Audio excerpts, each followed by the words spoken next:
I know there are folks in the fight game who hate it when I'm right, but they're just going to have to deal because I am. I am responding to some of the pushback that I've received on my Khamzat Chimaev take following UFC 319. Now, people will hear what they want to hear. I'll make a statement about something and they'll just decide what I'm saying, even though that's not at all what I'm saying. So you might hear various versions of what people have interpreted me saying. Let me actually state for the record what it was, and then let me add some evidence to that to show you guys that I'm completely correct and my detractors are completely, amazingly out of their depth on this one. The argument is as follows. What can we say about Khamzat Chimaev's grappling? My basic opinion is I don't think really that controversial. Namely, who do we blame for the fight that it wasn't necessarily a barn burner? Who do we blame for that, right?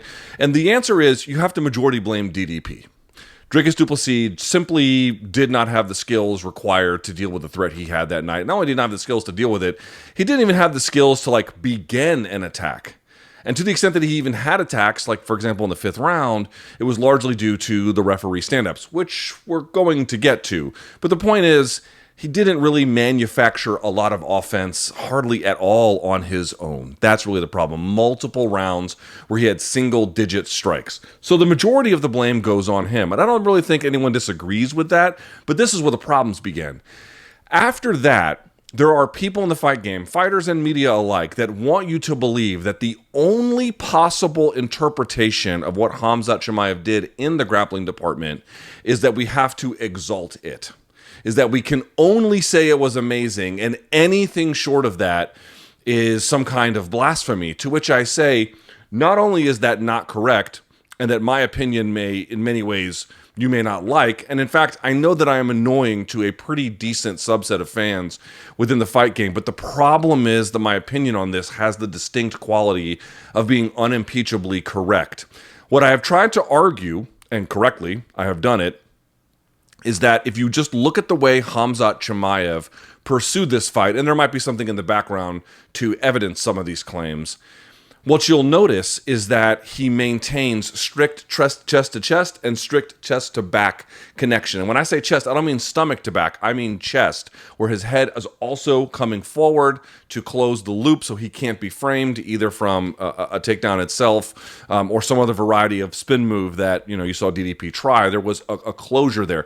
This is not me making some general observation. This is me leaning on some degree of understanding how grappling works and how the modern fight game works. And there's not a person alive who can tell you that will say to you, you can launch your best and most meaningful kinds of offense. And frankly, I would even argue normal kinds of offense from a maintained chest-to-chest position, including and not limited to if your knees are on the ground, or from a tight chest-to-back position. Something you might notice in a lot of the chest-to-back positions is he doesn't, Chimaev, have an arm coming over the top. There was some of that, obviously, but a lot of it is both hands, essentially double underhooks from behind with your hands locked, and then chest-to-back connection maintained. And my point is unimpeachably true about this, namely, that is a strategic call.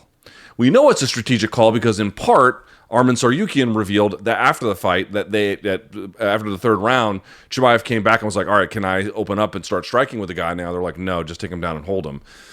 Okay, there's partly that, but even if you didn't know any of that, it wouldn't matter. The reason why you know this is a strategic call is because no meaningful offense can come from those positions. Now, the closest you can get to that is mounted crucifix. However, if you go back to Matt Hughes versus BJ Penn 2 from 2006, Matt Hughes is able to get a finish from mounted crucifix because of the damage the shots were doing, which is not at all what we were facing against Khamzat Chimaev and DDP. But the point remains the same. You are holstering your weapons for a strategic call that maximizes control. And I want to be clear, do I think that any other middleweight in that division, if tasked with that, like you got to go out there and fight DDP and you have to control him exactly in the same level and degree with the same kinds of techniques that Khamzat Chimaev did, who could pull that off? The answer is nobody. I recognize that what he pulled off was quite remarkable in that way. But the problem was it's actually in contravention to the rules, which is why there were stand-ups. And more to the point, it is an inherently offensively conservative approach to offense or to grappling. It is offensively conservative. That's not up for debate. That's a reality. If your hands are locked and your chest is connected to their chest or your chest stays connected to their back, there's just not much offensively you can do. If you don't believe me, ask anybody who you think you can trust in grappling and MMA-specific grappling that has any opinion about this, and I dare them to say the opposite because they know it's not true. Again, there may be ways you can maintain some chest-to-chest or chest-to-back connection, and then you break it very strategically for a short amount of time to start getting some offense through. That is true. You can kind of go back to it over and over again. Meanwhile, you're sneaking in offense. That's completely legitimate.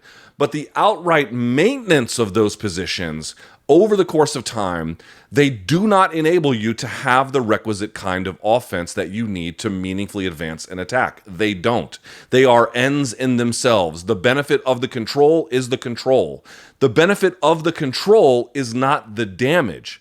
If you are praising Khamzat Chimaev's performance in the grappling because you want to say it is extremely difficult to do what he did, and arguably no one else in that division could even come close to pulling that off, that is true. I can agree, and I do agree, in fact, that it is impressive, but it's not in any way controversial to say that facilitating that kind of game plan can only happen, again, to the extent that he used it. That can only happen if you holster some of your weapons along the way. Gordon Ryan defines a control position as a position from which you can punch them.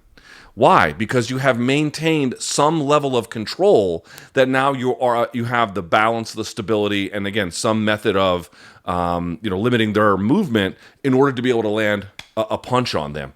So if you're in a control position and you can't actually do a lot of punching because it's maximally designed for just control, then you have to ask yourself here, why are people objecting to the notion that he could have done more? More to the point, I'm not even making the argument that, Khamzat is just boring generally. The evidence doesn't show that. The evidence shows that, in fact, he's not boring at all. And I didn't even think that the fight was boring so much. You didn't even hear me say these words. But what I am saying is, do people have a right to be like, hey, dude, impressive control, but the rules call for more than this? You're just kind of camping out in this position, and you're camping out because you're holstering some of your weapons to make this control possible. This is not in any way false, and this is not in any way controversial. That is a fucking fact that happened. That is absolutely the story of his grappling strategic choices that he made. The good news is, that is just, I think, for this fight. I don't know that he'll use that on everybody, and the record has shown up to this point that he hasn't. All of this brings me to this question of the stand-ups, because I've also seen Mark Goddard take some heat for the stand-ups. I'll say this, both of them are totally justified. That is not even in question, but which ones do I love the most? The one in the 5th round I thought was unimpeachably justified, and the one in the 4th round I think can be justified. Again, there's going to be a wide kind of level of interpretation about what's happening. But in the 4th round, you had him from behind, locked hands underneath the armpits, chest-to-back connection. There's no offense from here. The hands have to break at some level. The posture has to open at some level for a submission or any kind of meaningful ground and pound to happen. There's nothing there, and the arm has to come over the back, kind of like Pantoja does, where he dives over the top of the back. There's nothing here when that happens. So, as I try to point this out to people, he got stood up from there because that happened for an extended period of time. 5th round, he had both knees down and chest to chest. If you've ever heard me call an XFC broadcast, you hear me bring this up when I'm talking about low level, and I'm not saying bad pros, but like, pros that have 1 fights or 2 fights, like on these Young Guns cards, you'll literally get guys making their pro debut or they've only got a couple of fights under their belt. You'll see this all the time. They'll go chest to chest, both knees on the ground, because why? They don't have a ton of experience. They're still trying to get their feet wet and their legs under them, whatever metaphor you would like to use. And so that is a dominant method of control.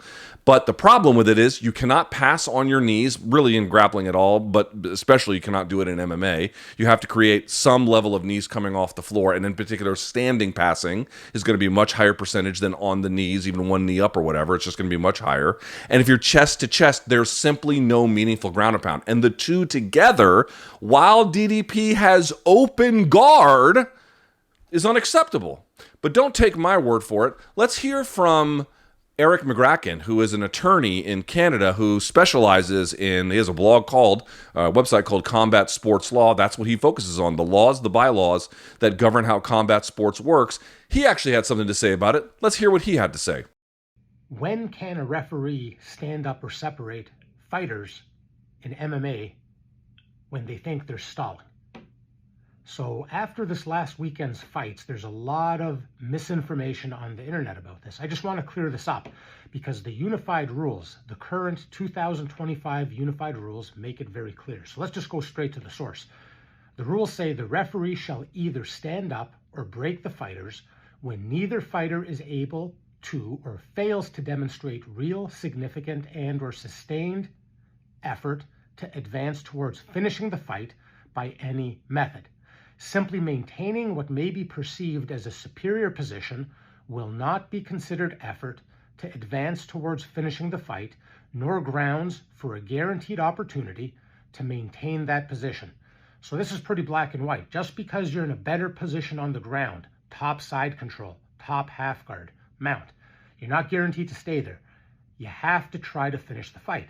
Offensive output alone isn't enough to stay there. If there's some pitter-patter shots that aren't doing any damage, the referee still has discretion to stand the fighters up. So there's a lot of discretion when it comes to standing up, stalling fighters. Trying to maintain a dominant position isn't good enough. Being in a dominant position isn't good enough. And even being in a dominant position with some offensive output isn't good enough. What they're looking for is the fighter in the dominant position still trying, making some effort towards attempting to finish the fight. Absent that, the referee does have discretion to stand the fighters up. Now you know. Once again, guys, I'm sorry that some of my opinions on this are unpleasant to others, but they have the distinct quality of being correct about this. This actually makes a ton of sense. What the rules are trying to prevent are fighters getting to some kind of grappling advantageous position and then camping out. And what you might say, well, that's not camping out. They're throwing busy shots. They're working there.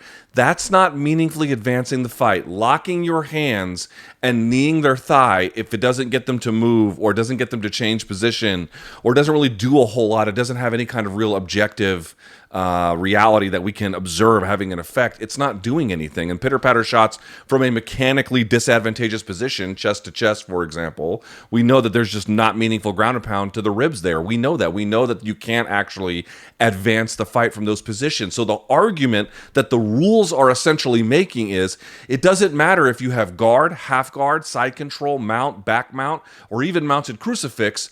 You're not allowed to just achieve that position and then camp out, or achieve that position and halfway camp out by just kind of staying busy with busy shots. No, your offense has to open up. And the response to this is always, number one, well, actually, the response is always, it's not fair to the top guy who achieved that position than to the bottom guy can just wait for the referee to open them up. To which I would reply, number one, where in the rules does anyone say any of that matters? Oh, well, it's not fair to the top guy that the bottom guy can't extricate himself. Well, then I guess we're just going to ignore the rules. First of all, that's like not even anywhere in the rules whatsoever. So even bringing that up is at best irrelevant. But let's just deal with the merit of the charge. Once again, what these people, they don't actually say that they're doing this, but this is what they're doing. What they believe is if you get to a superior enough grappling position, that work alone, along with busy work that doesn't in any way meaningfully advance the fight, this is sufficient to camp out there. They are arguing in favor of stalling. That is what they are doing. And there's a lot of fighters out there that are just like this. They'll argue in favor of stalling. They're all wrong. They're all wrong. Their logic taken to its natural conclusion, which is exactly what's going to happen in an MMA bout, is a conversation and an argument for stalling. And even if it was or wasn't, it doesn't matter. It has nothing to do with the way the rules are written. They're just making it up. There's so many people in MMA that have opinions about the way things are or should be, not based off a knowledge of the rules, not based off of a knowledge of grappling, just vibes like, oh, it would be more pleasing to me if it worked that way. Who gives a damn?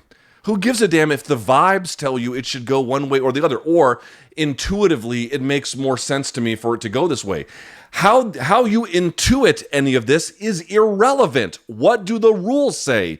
The rules say, because they're trying to incentivize finishes, you have to work, no matter where you are, towards advancing the fight. And simply staying busy, even in a dominant position you might have earned, is not enough. The whole point is to incentivize action. The reality that fighters must face and what they must understand is that either you're going to work on your terms or you're going to work on the referee's terms.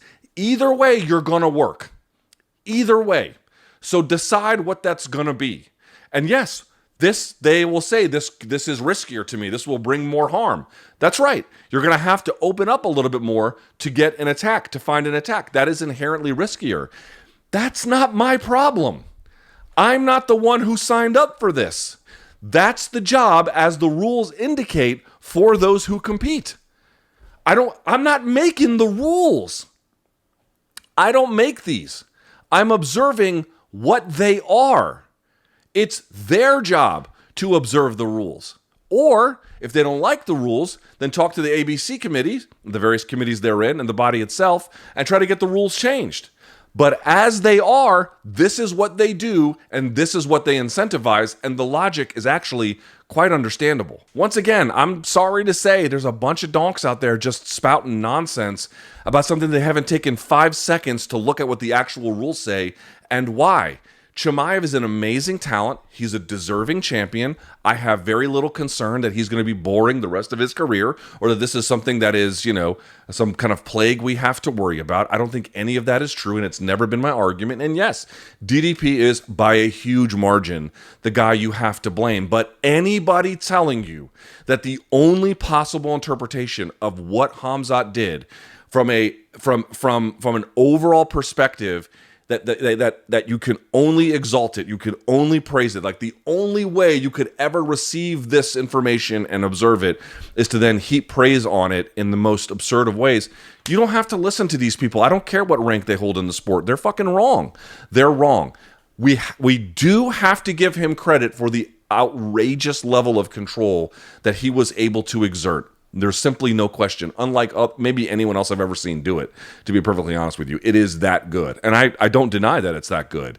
But it's that good because he made a choice to limit damage from ground and pound. It's that good because he made a choice to limit what kind of subs he would go for. And I'm sorry, in an offense-first sport, that's never going to be the kind of game plan or the kind of strategy that I prefer. And no one is going to ever tell me that I have to change that opinion unless the rules and the way in which we understand the game completely change. Sorry, I'm right. You're going to have to deal with it.